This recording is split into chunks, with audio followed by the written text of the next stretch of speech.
Hi guys! So nandito nga pala kami ngayon sa Harrods ng Jubel kasi naghahanap kami ng table dahil kailangan namin ng patungan para sa aming mga gamit, lalo na yung aming lutuan. Mura kasi sa mga ganitong tindahan dahil mga second hand na inaayos na nila. Di naman kailangan ng brand new talaga yung gamit. Ang mahalaga ay may magagamit ka. So okay naman yung kanilang mga tinitinda dito. Talagang magaganda pa. So murang-mura din naman. So una ko nga nakita ay yung upuan na gustong-gusto ni Akira. Hindi, tiningnan ko yung kanilang mga table. Parang gusto kong bilhin ka. So ang layo naman sa Pilipinas. Siguro kung dito kami nakatira talagang marami akong mabibili dito dahil nga ang gaganda pa talaga ng kanilang mga binibinta na second hand. So ito nga ang unang nakita ni Daddy, yung kulay white, and then yung aking napupusuan naman ay yung kulay brown kasi marami siyang mailalagay. Syempre bago kami nakapag-decide ay nag-ikot-ikot muna kami, pinag-isipan naming mabuti dahil itong kulay white is 180 and then yung kulay brown is 150. O diba mas mura yung kulay brown. Pagkatapos nga naming mag-ikot-ikot, so napag-isipan namin na kulay brown na lang yung aming bibilhin dahil maraming mailalagay. So ayan, kung nakikita nyo marami silang binibin mga cabinets na ang gaganda pa talaga. So yun lang guys, thank you for watching.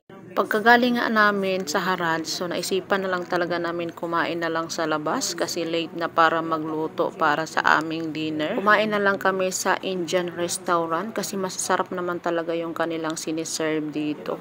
Order lang naman si Daddy ng chicken bukari and grilled beef. Habang nag-aantay nga kami ng aming order na maluto, so nag-serve naman sila kaagad ng gulay na may kasamang gerger. So appetizer siya, and then yung kanilang sausawan na dinurog na kamatis na pampatanggal umay. So habang nag-aantay nga kami, ito namang isa ay iniinom na ang aming panulak. So mamaya wala na kaming panulak. Char. Guys, kung tinuod pag yun ning lami.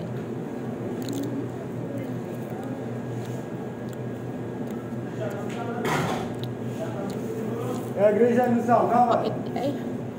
Pait.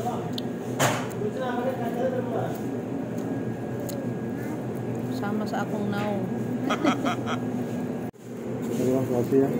Ayan guys, yung aming dinner. Ang pangalan niyan, Daddy? Ito, chicken na... Hindi, ang pangalan ng rice. Bukari rice. Bukari rice guys. Let's eat. This is our dinner for today's video. And then, we have grilled chicken. Of course. Siyempre, ito nang isabay. Lamian bagyod. Kanya, akin na yun.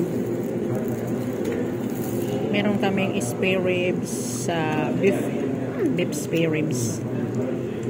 Yummy. Let's eat guys. Siyempre, butang na ito sausawan. Kinamot na ito na para na ito ma-experience kid kung lami ba. Let's eat guys.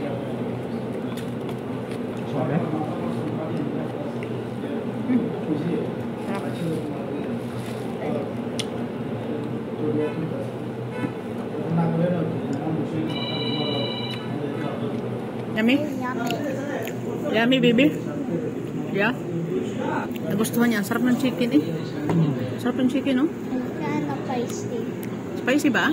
Yeah, kinda. No. This one is spicy. Healthy daw ni.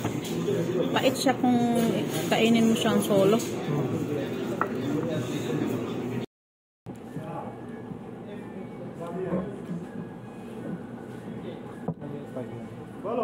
Doon naman sa likuran namin, pwedeng nakaupo pag kumain, nakalupagi lang ba. Masarap talaga yung kanilang bukari chicken. Talagang nagustuhan siya ni Akira. At saka nagustuhan ko yung lasa ng kanilang rice. Wala siyang cardamom seeds kasi sobrang tapang talaga ng cardamom seeds kapag inahalo sa rice. Tawang-tawa pa nga sa akin yung anak ko dahil nga nakakamay ako, nalalaglag yung kanin dahil sobrang buhaghag ng kanin. Ang hirap naman isubo kaya nahuhulog talaga pag sinubo mo siya. O diba, tingin pa siya sa camera. Akala ko naman nakaharap yung camera sa akin, yun pala ay sa kanya pala yun nakaharap. Paano na lang talaga ang diet ng person? Puro na lang talaga kain. So ninamnam ko na lang talaga yung mga pagkain dito sa Saudi dahil minsan lang naman, dahil kapag nakauwi na si Pilipinas hindi ko na ito matitikman. Pasensya na kayo sa aking vlog na puro na lang talaga ako nito kain. Char. Binuhos ko na nga yung lahat ng gulay para makain talaga yung Gerger. Noon napapanood ko lang talaga to kay Inday Kabkab. Ngayon na-experience ko na talaga siya. Masarap pala talaga siya kapag iminix mo siya sa ulam at kanin at lagyan mo siya ng onion. Napakasarap talaga niya. Nakakaalis siya ng umay. Pangarap ko talaga itong matikman itong sinasabi ni Inday Kabkab na Gerger. So totoo pala talaga, napakasarap talaga niya. Pag kinain mo siya ng sulo, talagang medyo siya mapait.